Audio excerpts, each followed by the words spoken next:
2021년 11월 한우 시수소 정액 신청 페이지가 열렸습니다.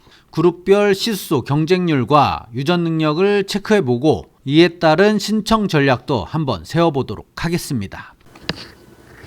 안녕하세요. 한우 스페셜 네트워크 서비스 5%입니다. 한우 시수소 11월 신청 정보에 10월 경쟁률을 계산해서 여기에 넣어보았습니다. 경쟁률은 매월 올라오는 한우 정액 공급 자료의 신청 수량을 배정 수량으로 나누면 이렇게 간단하게 계산할 수가 있습니다. 지금 설명드리는 자료들은 아래에 링크를 걸어서 공유를 걸어 놓을 테니까 필요하신 분들은 다운받아서 이용하시면 될 것 같습니다. 자, 그럼 2021년 11월 1그룹에 편성된 시수소들을 먼저 확인해 보도록 하겠습니다. 1그룹에서 지난달 경쟁률이 10 이상인 시수소는 1355랑 1375 이렇게 두 개고요. 도체중은 34 이상, 그리고 등심 단면적은 7.9 이상, 그리고 근내 지방은 거의 1에 가까운 유전 능력을 보유한 개체들입니다. 유전 능력이 두루두루 뛰어난 시수소들이라고 할 수가 있겠네요. 1그룹의 유전 능력 평균은 도체중 30, 등심 단면적 6, 근내 지방도 0.66 정도로 확인이 되었고요. 형질별 유전 능력과 지난달 경쟁률과의 상관계수를 여기에 이렇게 넣어 보았는데요. 시수소를 신청할 때 사람들이 어떤 형질의 값을 더 고려하는지 알아보기 위해서 한번 삽입해 봤습니다. 보시면 등심 단면적의 상관계수가 이렇게 제일 높은 것으로 나와 있는데요. 1그룹에서는 도체중이랑 근내 지방도가 좋은 애들이 많으니까 많은 사람들이 등심 단면적에 좀 더 비중을 두고 골랐구나 라는 것을 알 수가 있겠죠.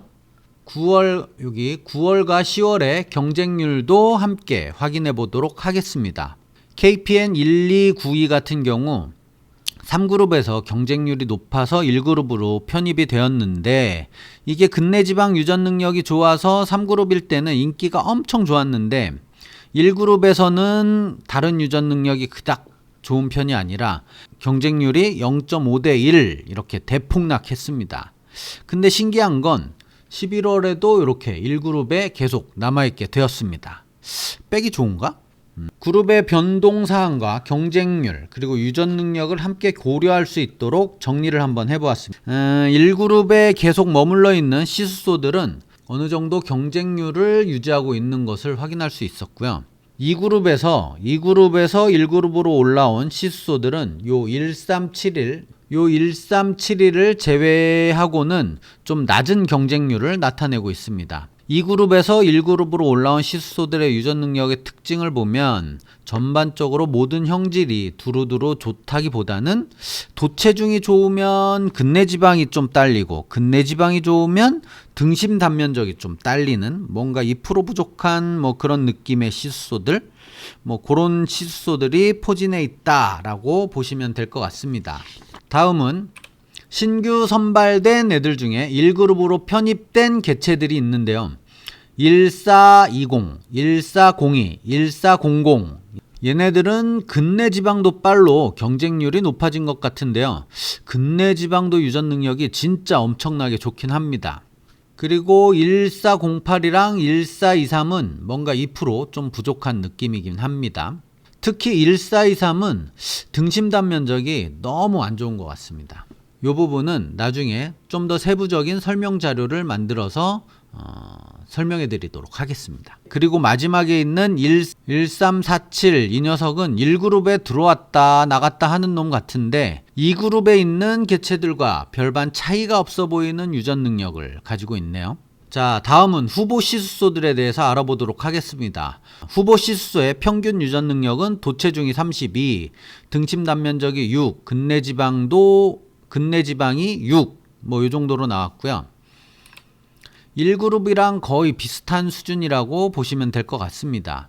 그리고 경쟁률 상관계수를 보면 등심 단면적을 가장 우선적으로 고려한 것으로 확인할 수 있었습니다.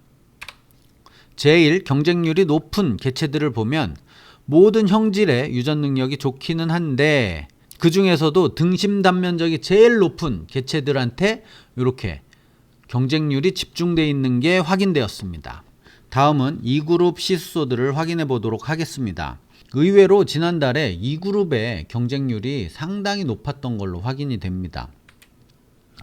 2그룹의 유전능력 평균은 도체중 26, 등심단면적 4.4, 근내지방도는 0.6 정도로 나타났고요. 경쟁률 상관계수는 도체중이 가장 높게 나타났습니다. 근데 여기 1321 보시면 경쟁률이 58대 1로 압도적으로 나왔습니다. 얘가 도체중이 44인데 1그룹에서 2그룹으로 오니까 얘가 경쟁률이 떡상을 한 거예요. 보시면 얘가 9월에는 1그룹에서 경쟁률이 한 5대 1 정도밖에 안 됐거든요. 근데 이상한 건 이렇게 경쟁률이 높아졌는데 다음 달에 1그룹으로 안 보내고 그냥 그대로 2그룹에 편입을 시켜놨네요. 근데 보니까 11월에는 거의 그룹 변동이 없는 것 같더라고요. 자, 이 그룹도 변동사항과 경쟁률, 유전 능력을 함께 고려할 수 있도록 정리를 한번 해보았습니다. 우선 여기 1그룹에서 2그룹으로 넘어온 애들이 경쟁률이 상당히 높았던 걸 확인할 수 있었습니다. 그리고 3그룹에서 넘어온 요 1320, 얘는 유전 능력도 그렇고 큰 의미가 별로 없어 보이긴 합니다. 그리고 신규에서 넘어온 애들 중에 1422, 1410 얘네들은 근내 지방이 경쟁률을 견인한 것 같습니다. 참고로 저는 1422보다 1410이 더 좋아 보이긴 합니다. 이게 미세한 차이로 선택을 해야 할 때가 많이 있는데 그럴 때 참고할 만한 자료들이 몇 가지 있는데 그 부분도 조만간 설명 자료를 만들어서 올려드리도록 하겠습니다. 요 1415도 전반적으로 밸런스가 좋아 보이긴 합니다. 그리고 9월엔 없었다가 10월에 새로 들어왔던 애들 중에 요 1421 이 녀석도 밸런스가 상당히 좋긴 합니다. 그리고 10월의 경쟁률이 16대 1이었는데 배정량이 지난달에는 2000이었는데 이번 달에는 3500으로 늘어났네요. 아마 요 덕에 경쟁률이 좀 낮아지지 않을까 싶긴 합니다. 3그룹은 경쟁률이 완전히 부익부 빈익빈 뭐 요런 느낌이에요. 유전 능력이 조금만 좋으면 경쟁률이 엄청나게 높고 그리고 유전 능력이 안 좋으면 뭐 전혀 반응이 없는 뭐 그런 느낌인데 급하게 정액이 필요하시면 모르겠지만 따로 추천은 안 드리는 게 좋을 것 같습니다.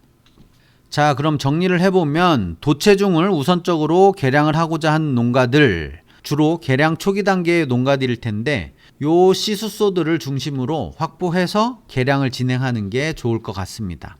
다음은 근내 지방을 우선적으로 개량하고자 하는 농가들 도체중이 어느 정도 개량된 농가들일 테고요.